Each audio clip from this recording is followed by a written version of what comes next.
So driving in Spain, should we kick off with speed limits? They're done in kilometers per hour, as is the case in most European countries. In urban areas, the speed limit is 50 kilometers per hour. Outside of urban areas, it's 90. On dual carriageways, they're the ones with white signs, it's 100. And on motorways, the ones with blue signs, is 120. At the moment, I'm actually in a 30. So all of those speed limits are, unless signs say otherwise. This is a 30 zone. A lot of small little towns and villages do have 30 zones.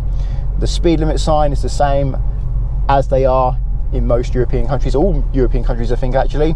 A red circle, white background with the number in the middle, as we have up here. See, 30 kilometers per hour. Driving fines in Spain need to be paid on the spot if you're a foreign driver. If you don't pay them on the spot, your vehicle may be seized. In fact, they may seize your vehicle if it has a mechanical defect, if it's too noisy, you don't have insurance, or you're under the influence of alcohol, which in Spain is 0.05%.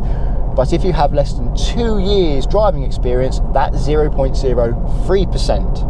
To drive in Spain, you must be 18 years old. Even if you have a UK driving licence, you still need to be 18. And if you're taking your own car, having UK on the side of the number plate is not enough. You need a proper UK sticker on the back. You need a warning triangle. It's not compulsory to carry reflective jackets, but if you're caught walking on the side of the carriageway without one, you may get a fine, so you do need to take those reflective jackets. You need the headlight deflectors if your headlights don't have a flat beam. How you can tell if your headlights have a flat beam is to drive up to a wall, turn your headlights on, and you'll see if the beam is flat or if it goes up at the edge. And you must carry a warning triangle. Also, of course, take your passport, take your driving license, take your certificate of motor insurance, and take your V5 registered keeper document. On the subject of fines, you're not allowed to use radar jammers. In fact, if you're caught with one, the fines are heavy, up to 6,000 euros. Although, having a sat-nav with fixed locations for the speed cameras, they are acceptable. If you want to hire a car in Spain and you're under 21, good luck. If you know of a company that will hire cars to under 21s, let us know in the comments. Also, to hire a car, you need to have held a license for at least 1 year usually. So make sure you look into that before you come here if you're a recently qualified driver. So at the moment, I'm approaching a road with blue signs, which means motorway. So it should have a speed limit of 120 kilometers per hour, but as you can see, it's signposted 100 kilometers per hour, which means that overrules the 120 kilometer per hour normal speed limit. When driving on the motorway, you overtake in the left lanes and you drive in the right lane, as I am now, as I've finished overtaking the lorry. On the subject of motorways, you're probably interested in whether or not there are tolls to pay in Spain. And yes, there are. We've only driven down to Barcelona so far and there hasn't been many tolls. We only took one toll road, but that was actually by mistake. We weren't trying to avoid tolls. I didn't have that on the sat nav, but I went the wrong way and ended up on a toll road. It wasn't very long, it was only 15 minutes. It added a few minutes to our journey because I went the wrong way. And that cost €5. It's quite an expensive toll road. I think it's called the C16. If I'm wrong, I'll put it on screen. You can pay for toll roads via cash or card, or get a toll tag, which I recommend if you're driving a car with a steering wheel on this side, because you can't reach the toll booth. And Gosha, she's been reaching the toll booth, so if we've been driving through France, you can get toll tags for France and Spain. They are different. You need different tags for the different countries, but her arm is starting to ache from all the stretching, because even being on that side of the car, she's struggling to reach to pay and press the button. Well, you pull the ticket out, you put the ticket in, and then you pay. There's no button to press. I don't know why I said that. Probably because I'm not doing that work. That's Gosha's job. We're on our way to Barcelona, and I read online that foreign vehicles don't need to pay the low emission zone. So I didn't worry about it until Gosha found out this morning that actually we do. Yes, foreign vehicles do need to pay the the low emissions zone. So it was a bit of a scramble this morning, me trying to figure out how to do that. But you can do that. It cost me €5. I recommend looking at it online for more information if you're going to drive to Barcelona. I'll leave the website on the screen. Hopefully it's not too long. I don't remember what it was, but it cost me €5. It wasn't too hard to set up. The low emission zone operates Monday to Friday, 7 a.m. to 8 p.m, but 8 p.m. Friday to 7 a.m. Monday, and including public holidays, you don't have to pay the low emission zone. And vehicles that don't meet Euro 3 emissions for petrol or Euro 4 emissions for diesel, they are banned from Barcelona. For children, if they're up to 12 years old and up to 135 centimetres in height, then you need an appropriate child restraint. You can't just rely on the adult seatbelt. We've pre-booked our parking space in Barcelona as recommended, and I need to change lane here as I'm going the wrong way. There we go, and the speed limit now is 80, which I'm already actually doing, which is 50 miles an hour. Yes, I was saying, we've pre-booked our parking space in Barcelona because, well, that's recommended. You may not find a parking space if you don't. I'll put the name of the website I use. It was actually quite good and useful. It's costing me €15 for the day, which I don't think is bad for quite a central location in Barcelona, and it is a proper car park. It's not just at the side of the road. So I recommend doing that before you come to Barcelona instead of driving around trying to find somewhere to park. Like in most countries, you need to be concerned about low emission zones in the big cities. In Spain, it's Barcelona and Madrid. They're the only two cities at the moment that I know of where they have low emission zones. And also, if you're in the big cities, you need to be concerned about parking. So look into it if you're going into Madrid or Barcelona. At the moment, I think the rest of the places in Spain, it's fairly simple. We're staying in Montserrat, about an hour out of Barcelona, and parking and driving there is straightforward and easy. ETIAS. If you don't know what that is, look into it. You're going to need to know all about it soon. Now, it was supposed to be coming into effect in 2024. Now, I'm filming this in April 24, so I should need to concern myself with it, but it's been delayed to 2025. But it just means it's a bit more complicated to go to different European countries, something about visas. I don't know much about it. I'm going to worry about it when it's actually in effect and I have to deal with it. As it's 2025, that's next year, I'll worry about it then. So now we're on a 60 road, a 60 motorway, and that's because we're very close to Barcelona, and I find when you're near the big city, the speed limits even on the motorways get reduced.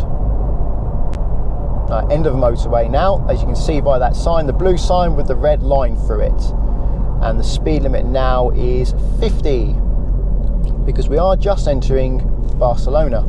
Orange flashing lights mean be cautious. As usual, when crossing the border, you need to be worried about what food you have in the car, like meat, dairy, vegetables and fruit. There's a certain amount you can get away with. Look into it. Best to avoid it, because if you get pulled over at the border and they see you have what you shouldn't have, you can get a fine. In Spain, you don't seem to get a secondary traffic light. So we have a high traffic light and then a lower one with the stop line, but none at the end of the junction to help you see. But the lower one is fairly easy to see out the side window or out the front window around this A-pillar. A tip that I've got for driving in a foreign country where it's hard to see the kilometers per hour speedo like it is on this car. They're tiny, it takes too much time to focus on those, and they're so small and close together. The difference between 50 and 60 is like nothing. How do I know? It's just almost the same. I use a speed limiter. This guy has one that's quite useful. I've got it set for 50 right now, and then when I reach 50 it will stop accelerating. If I want to go faster, I just put my foot hard on the gas if I have to, if it's really urgent. So there is power there if I need it, but it means I don't have to spend so long looking at that little speedo. I can actually concentrate on the road a bit more and keep myself out of trouble. So far, no one has had a go at me. I'm not driving as proficiently as people from Spain because, well, I don't know the roads. I don't know where I'm going. and the rules are different or slightly different to what I'm used to, but people have been patient with me so far, which is nice. I think one of the keys to that is for me to be patient for other people, so I'm helping people go when I can and not hogging lanes.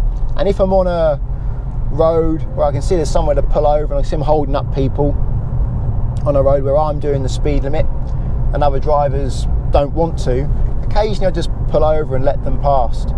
In urban areas, the horn is not allowed except in an emergency, and I've only heard a horn once so far actually, and it wasn't at me, I don't think. If you're going to come to Barcelona, I recommend flying. We're not driving to Barcelona, that's not the goal here. We're driving through France, exploring some of France and exploring some of Spain where the car makes sense. It happens that today we want to go to Barcelona. We have our car, so we have to deal with the emission zone and obviously the parking, which wasn't that hard to be fair. But if I was coming here for a city break, I certainly wouldn't be driving. I think that's not the good choice, and more expensive as well. What's this? Is this a bus lane? Okay, so now I need to move into here to avoid getting a fine. Thank you. They let me go there. Not much warning of that, hopefully, because I did go in that bus lane a little bit. Hopefully the camera's not that soon. Maybe there was a sign, but I didn't see it. A couple more things to mention. The driver is responsible for anyone under 18 for wearing a seatbelt, and if you're parking at the side of the road, you need to park at least 5 meters from a junction or a bend. Traffic lights don't seem to go red and amber then green, they just go straight from red to green, which again is quite common in many other European countries. Seems Britain is the one that is more different, and the European countries seem to be more similar to each other. Well, actually, yeah, that's quite obvious. We drive on the opposite side of the road, so there's a big difference right there. Getting used to driving on the wrong side of the road doesn't take too long for me. All I do is I remember I need to be near the curbside, and if I do that, driving a car with a steering wheel on this side, I find it fairly simple.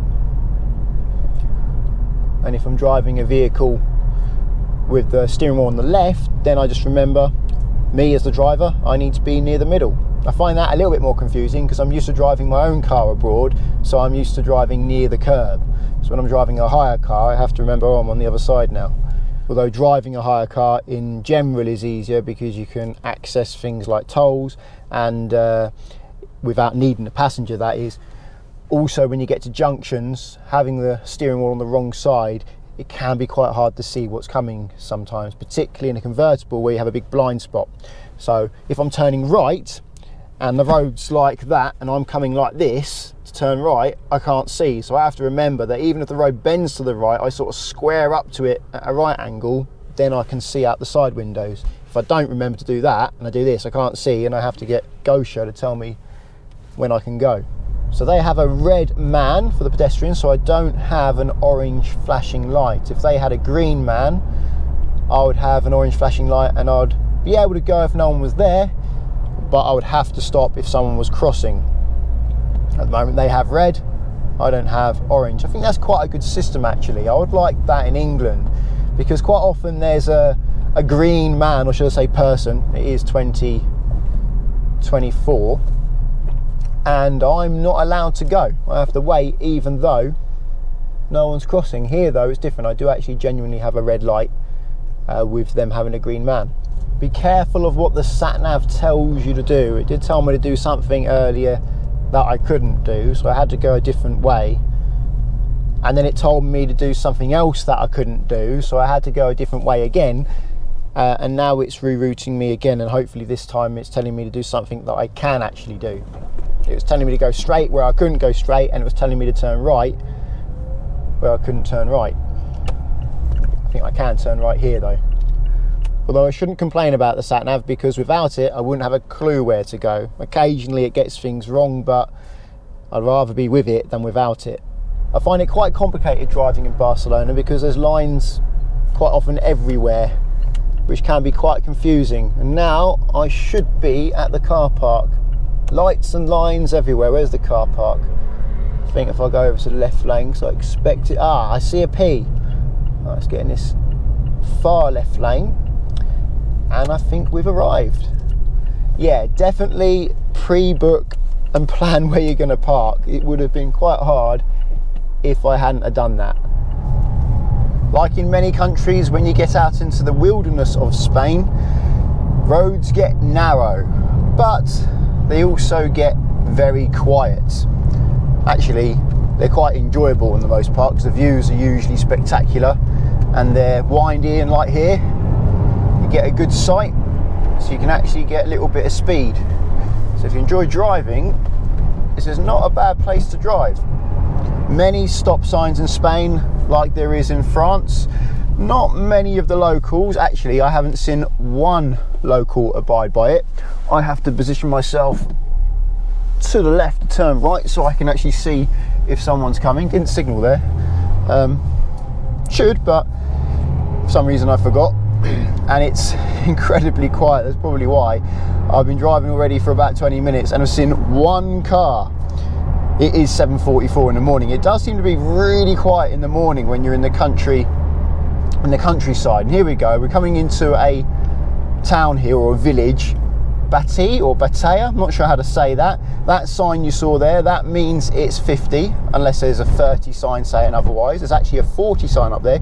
You do get 40s here, and I've seen like 45 or 25, so you get in the 5s as well for speed. And when we exit the village, we'll have that sign again, but with a line through it, meaning we're out of the urban area, and then the speed limit returns to 90 kilometers per hour, unless signs say otherwise. And I'm going to use my speed limiter here. There we go. Just because it's very hard for me to see that little speedo, so try and stay within the law.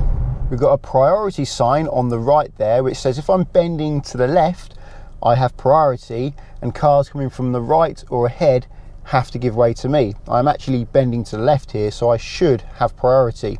I'll see what it looks like when it gets there, or when we get there, to know whether or not I should signal. I think I should really signal, but I'll see how the road looks. If it just looks like a bend, then I might not bother, but if it actually looks like a junction, then I definitely will. Okay, so we're approaching that junction now. It does look like a junction, so I will signal, just to help everyone know what I'm doing. But it looks like it's traffic light controlled anyway, so I'm not sure in the point of that. Maybe it's because I have a protected left turn across oncoming cars. That might be why I have that priority sign, but I'm not sure. Just be careful. Here we are, exiting the urban area now. There is the name of the village with a red line through it. So from here, it should be 90, unless signs say otherwise. I'm going right at this roundabout. So obviously I've got to give way to the left, give way line, no one's coming. No surprise there. Seeing a few more cars now that we are in a village, and it should be 90 now. Can't see any signs to say otherwise, although it still looks like a built up area. The sat nav on my car is telling me it's 90 as well. There's another roundabout up there, so I don't really have time to get to 90 unless I put my foot down anyway. And going ahead at the roundabout, second exit. Very simple roundabouts in Spain. I haven't really seen many complicated ones, even in Barcelona. Usually just 2 lanes and then signal to leave. And I do find locals, they do signal left to go round the roundabouts. Not all of them, but it does seem to be a thing here in Germany and like Hungary. They don't signal to go round the roundabouts, they only signal to leave. In France, it looks like they also signal to go round the roundabouts too. Got the blue speed limit sign coming up. It's not a speed limit sign, it's an advisory speed limit. So it's advising I do 70 kilometers per hour on this bend. I'm doing close to 90 at the moment, and I'm feeling very safe, so I'm going to continue. Cat. Okay, well that's why I'm supposed to be doing 70 then. Cats are crossing the road. Should be a zebra crossing for cats. So when you've got the broken line in the middle, like we have now, that means you can overtake. And if you have a solid line, you can't overtake. If you have a broken line on your side and a solid line on the other side, that means you can, and vice versa. So at the moment I have a solid line coming up in the middle, just here, so I can't overtake, but cars on the other side of the road can overtake. And I guess that's because I'm approaching the brow of the hill here, so I can't see over it, therefore overtaking would be silly. That's the same in most countries though. There's a lot of solid line in the middle. If both can't overtake, you just get one solid line. A lot of these rural roads have that, unlike the UK where you rarely have a solid line, only on the worst roads where they really don't want you to overtake. But it seems here they're more specific in telling you where you should and should not overtake, instead of leaving it more up to the driver just to judge it for themselves. They're like, oh, you can here, but you can't there. And then the line in the middle, when the hazard is lower, seems to be a shorter line with bigger spaces, but when you get to bends or hazards or near places where you can't overtake, it tends to become a longer line with shorter spaces between it, like I have up here. So you see the line in the middle at the moment, it's quite short with big spaces, and now it's getting long with little spaces. I guess that's warning me I shouldn't overtake soon, and now I've got a solid line. The area after the edge marker line on the right always seems to be quite generous here. It's almost like you could cycle in that. There's enough room. Well, in England we consider that a cycle lane, but here it's just quite normal to have quite a bit of distance from the edge line on the right of the carriageway until the end of the carriageway. It's a nice big gap, which makes me feel a bit better. If I was to break down or something, I would have a bit more space to get out of the way. So no overtaking sign now, in conjunction with the solid white line in the middle. And then we have the end of no overtaking sign, along with the broken line that's in the middle of the road on my side. I haven't been to the south of Spain yet. We're kind of contemplating it, but we don't really have the time. But the north of Spain, I'm in Catalonia at the moment, tend to have, I think I'm in Catalonia, I know I'm about to leave. I'm getting near the river. I think that might be where we leave, I'm not sure. But in this part of Spain, a lot of the rocks are like an orangey red colour, which is quite nice because I'm not used to that. So it's a change in scenery, something different to see. There we go, Aragon. So that means we're leaving Catalonia, I believe. And now we're in a different part of Spain. And here people actually speak Spanish. Whereas when we were in Catalonia, people speak Catalan, which is a bit different to Spanish. I don't know the differences. If I heard the differences, I wouldn't know. But I know exit is a different word, because when you're exiting a car park or somewhere, they have both of the Spanish and Catalonia words for exit, which I think is, I can't remember now, I think salida and salida. I'm not sure. I'll put both of the exit words on screen. Probably quite important words for you to know if you're driving somewhere, because if you want to get out of something, you need to know where the exit is. And if it's not in English and you're driving from the UK like I am, it's handy to know what their word is. Aha, we have this sign here. This means that I should move to the right lane now and allow faster traffic to pass me on the left. And the traffic on the left of me has a minimum speed limit of 70 kilometers per hour. Now, I got myself into a little bit of trouble when I first got here. Okay, it wasn't trouble, but I certainly annoyed a resident. He was flashing his lights, bapping his horn, because I was in the left lane there, the overtaking lane. I was doing the speed limit, but he wasn't happy and wanted to get past. And I didn't realise that this was the driving lane and that was the overtaking lane, because of this very small line on my left there. For me, that means this road's going to branch. In every country I've driven in so far, when you see that very short dotted line that we have on the left, which is very faded at the moment, just about to see it again here, and I've got to give way, so I need to move back. When you have that line, that usually means, well, it's a branch road. The road's about to branch off of a motorway or somewhere, or it's an exit road. But here it's a bit different. That line is just where people can overtake you. That's why I got confused and didn't know that I should have been on the right of that line. So we're coming into an urban area. got the sign, which would usually mean it's a 50, but the 40 overrides that. So this one is a 40. Set my speed limiter there because my kilometers per hour in this car are tiny. There's very little difference between each one, so I could be doing 30, I could be doing 40, barely a difference on the speedo. But now I went past the 50 sign, I can return back to 50. On the subject of speed limits, do the locals abide by the speed limits? Do they heck? I've been abiding by the speed limits and they keep catching up with me and overtaking me when they have the opportunity. Rarely am I catching up with others, only on the windy mountain roads like Montserrat. If you come to this part of the world, if you come to Catalonia in Spain, I highly recommend visiting Montserrat. It's a very beautiful place and beautiful, fun, winding roads, and quite a lot of them have a 90 km/h speed limit, which on those roads is plenty. And I was catching up with people there because I was enjoying myself, and even within 90 you're going quicker than most people. But in the urban areas, in the 50s, and especially when you get to like a 40 or a 30, you annoy the locals if you want to abide by those speed limits. Quite often they do get very close behind and then go past at the earliest opportunity. But it's their country, it's their rules. I will abide by them, and I don't want to risk being pulled over and putting a little downer on my holiday. Now, I was going to mention that in Spain the roads are brilliant. They've been incredibly smooth, pretty much pothole free. That's whilst we're in Catalonia.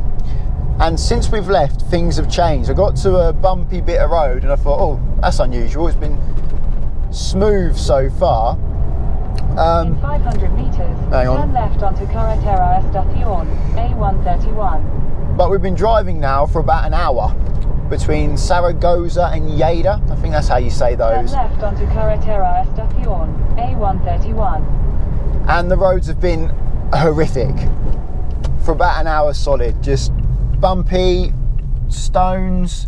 Ooh, hopefully me saying that has changed things. This looks smooth. Oh, finally. On A131 for 1.5 kilometres. I don't know if that's the roads in general, but that road we were just on, which I can't remember the name of, I don't know the name of it, don't really know where I am, was horrendous. And it went on for a very long time. Unfortunately, the roads are still bad. We had a smooth section for a while, but we're back on a bumpy bit. It's got a speed limit of 60 km/h because it's bumpy, although it's nowhere near as bad as it was. Don't know if you can see, there's lots of bits like this with, well, that's a big pothole I had to dodge. This isn't actually a particularly bad bit. Sometimes the whole of the road is bad, but I didn't get those bits on camera. But there's lots of really straight roads in Spain, I've noticed. I don't even see it on camera how straight this is and how long it's been like this for. But they seem to go on forever, straight as an arrow. So far, the quality of the motorways in Spain has been high, and they've been quiet. Near Barcelona, it was a little bit more busy, but we've just gone through a place called Huesca. Not sure how to say it, but I'll spell it. Huesca is, I believe, how you spell it from memory. And the road is incredibly quiet. We are actually on a motorway at the moment, but we're approaching the Pyrenees, and I need to drop a gear because although it doesn't look like it on camera, this car's struggling to get up this hill, so I'm in 4th gear now. Yeah, so we're about to go through the Pyrenees, so it's starting to look beautiful. This motorway is very windy as a result. But what's interesting is that there doesn't really appear to be many toll roads. There are tolls, and when I plan a journey, I can say avoid tolls or include tolls, and there is an option, but the time difference is very rarely much at all. To test the water, I looked at the difference between Barcelona to Malaga with tolls and without tolls, and it was a couple of minutes. And I thought, okay, what about Seville, Barcelona to Seville? Without tolls and with tolls, again, just a difference of a couple of minutes. So it appears there isn't many toll roads in Spain, although there are toll roads in Spain. At the moment, I am approaching a tunnel, and I think I've turned my headlights on. They are automatic, so it's just a warning. Got the flashing orange lights. That means be cautious, but I don't think I need to be this slow. Drop a gear again and go past this lorry. Staying on this road for a little while. so I know I can be in this lane. And here we go. A tunnel through the Pyrenees, 90 kilometers per hour. I'm only doing 80 at the moment. It's very steep. Let's get up to 90. There we go. And see if I can get in the top gear and maintain 90. Yes, I can, because it was struggling earlier. It is quite steep and I can feel my ears. I might be shouting. I don't want to shout because it will sound bad over the microphone, but I know that obviously, because I can't hear myself, because my ears are going to pop soon, I might be shouting to try and hear myself. And it's dark at the moment, so you probably can't see me either, but I'm about to exit the tunnel. Driven through the Pyrenees before, it's very beautiful. I am looking forward to it. We're only just at the beginning at the moment, on the way back to France. Now, it may be raining, but we're getting quite high now. But the advantage of it raining is, well, we're driving in the clouds, and that's not something you get to do every day. Although I do hope that when we get to our destination, it stops raining and the sun comes out.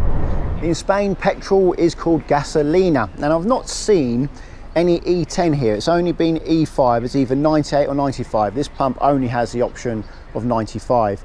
And for diesel, as usual, it's B7 or gasolio, but often it just says diesel on the pump, like it does there. But B7 is the clue, and obviously E5 is what you want if you want petrol.